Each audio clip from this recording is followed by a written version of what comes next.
Graph बना लेने के बाद क्वाड्रेटिक इक्वेशन को समझना बहुत इजी हो जाता है, पर हर बार बिल्कुल सही ग्राफ बनाना संभव नहीं है।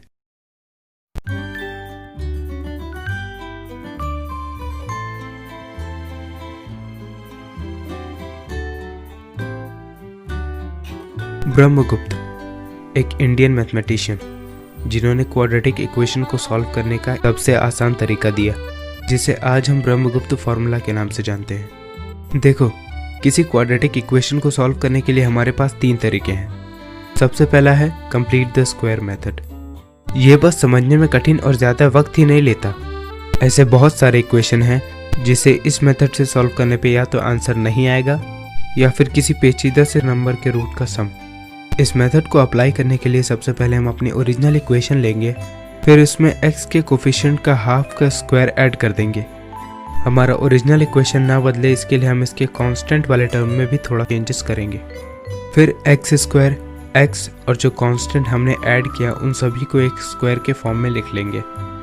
फिर उन सभी नंबर को एक ब्रैकेट के स्क्वायर के टर्म में लिखेंगे और सारे कांस्टेंट को दूसरी साइड भेज देंगे। फिर इक्वालिटी के दोनों साइड स्क्वायर रूट लेंगे और किस्मत अच्छी हुई तो कांस्टेंट वाले साइड एक होल नंबर आएगा। फिर ब्रैकेट हटाते हुए हम x की 2 वैल्यू के लिए सॉल्व करेंगे और तब जाके हमें x की प्रॉपर 2 वैल्यू मिलेगी। इतना सब करना पड़ा कब? जब x स्क्वायर का कोफिशिएंट 1 है और कांस्टेंट में बदलाव करने के बाद वो किसी होल नंबर का परफेक्ट स्क्वायर आता है। दूसरा है फैक्टराइजेशन मेथड, किसी क्वाड्रेटिक इक्वेशन को सॉल्व करने का सबसे प्रचलित तरीका, जिसमें सबसे पहले हम अपना ओरिजिनल इक्वेशन लेते हैं, फिर इसमें x के कोफिशिएंट को फैक्टराइज करके 2 नंबर्स में लिखते हैं, ऐसे कि उन दोनों नंबर्स का सम हमारे ओरिजिनल इक्वेशन के x के कोफिशिएंट के बराबर हो और हमारे इक्वेशन का कांस्टेंट उन दोनों नंबर में से किसी एक नंबर का मल्टीपल। इतना करने के बाद समझ लो तुमने आधी जंग जीत ली। अब हमारे पास 2 पेयर हैं और हम इन दोनों पेयर से कुछ चीज़ें कॉमन ले सकते हैं, जिसके बाद हमें 2 लीनियर इक्वेशन का मल्टीपल जैसी इक्वालिटी दिखाई देगी। और ये इक्वेशन तभी पॉसिबल है जब इन दोनों लीनियर इक्वेशन में से कोई एक या फिर दोनों ही 0 हो जाए। यहाँ से भी x की हमें 2 वैल्यू मिलेगी। भले ही पहले वाले मेथड से कठिन ये वाला तरीका है, इससे हम और भी बहुत सारे इक्वेशन का हल निकाल सकते हैं, पर अभी भी ऐसे बहुत सारे सवाल बाकी हैं जिन्हें ऐसे नहीं किया जा सकता।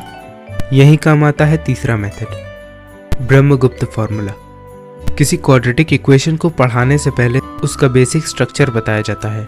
किसी भी क्वाड्रेटिक इक्वेशन का बेसिक स्ट्रक्चर होता है ax square plus bx plus c equals 0, जहाँ a और b कोफिशिएंट हैं और c कोई कांस्टेंट नंबर। x की दोनों वैल्यू के लिए ब्रह्मगुप्त फॉर्मूला होगा -b plus minus under root b square minus 4ac upon 2a। बस यही, ना किसी तरह का कोई इक्वेशन में चेंज, ना परफेक्ट स्क्वायर बनाने का कोई प्रोसेस, और ना ही फैक्टराइज करना या कॉमन लेने का। इक्वेशन में जो जो जैसे जैसे दिया हो उसे उसकी जगह साइन सहित रख देना है। यहाँ प्लस माइनस एक ही जगह बस लिखने में आसानी हो इसीलिए किया गया है। दोनों के बीच पॉजिटिव साइन रखने से हमें x की एक वैल्यू मिलेगी, तो नेगेटिव साइन रखने से x की दूसरी वैल्यू।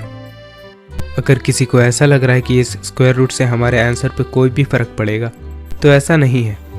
बाकी दोनों में से किसी तरीके से आंसर एक छोटा होल नंबर आता है, तो इस मेथड से भी वो उतना ही आएगा। मेथड चेंज करने से आंसर चेंज नहीं होने वाला।